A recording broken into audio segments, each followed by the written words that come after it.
एक सुनहरी वसंत की सुबह एक छोटी सफ़ेद मुलायम खरगोश जिसका नाम रोज़ी था, नदी के किनारे कूदती हुई चल रही थी। सूरज की किरणें पानी पर चमक रही थीं, जिससे पूरा नज़ारा जादुई लग रहा था। कुछ ही दूरी पर एक छोटा भूरा बिल्ली का बच्चा, जिसका नाम मिलो था, नदी के किनारे खेल रहा था।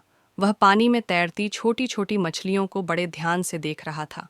उत्सुकता में वह थोड़ा और आगे झुका, बहुत ज्यादा। अचानक उसके पंजे गीली घास पर फिसल गए और एक छोटी सी म्याऊं की आवाज के साथ वह बहते हुए पानी में गिर गया। ठंडे पानी की तेज धारा ने मिलो को अपने साथ बहा। वह घबराकर पानी में छटपटाने लगा। उसका छोटा सा शरीर तेज धारा के सामने कमजोर पड़ रहा। बचाओ!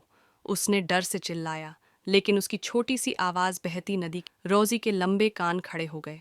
उसने देखा कि उसका दोस्त बहता जा रहा है। बिना एक पल गंवाए वह तेजी से नदी के किनारे दौड़ने लगी। उसने देखा कि एक पेड़ की शाखा नदी के ऊपर झुकी हुई थी। जल्दी से उसने पास की एक बेल को अपने नुकीले दांतों से काटा और उसे मजबूती से पकड़ लिया। फिर वह फुर्ती से शाखा पर चढ़ गई और बेल को पानी की ओर लटका दिया।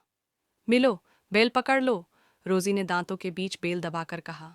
मिलो, जो ठंड से कांप रहा था और डरा हुआ था, ने अपने नन्हे पंजों से बेल को कसकर पकड़ लिया। रोजी ने अपनी पूरी ताकत लगाकर खींचना शुरू किया। वह मिलो को किनारे की ओर खींचने लगी और फिर धप, मिलो सुरक्षित रूप से घास पर आ गिरा। मिलो ने अपने शरीर से पानी झाड़ा और रोजी की ओर बड़े, कृतज्ञता से भरे नेत्रों से देखा।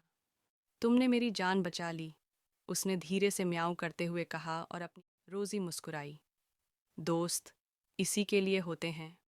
दिन के बाद से मिलो और रोजी कभी अलग नहीं हुए।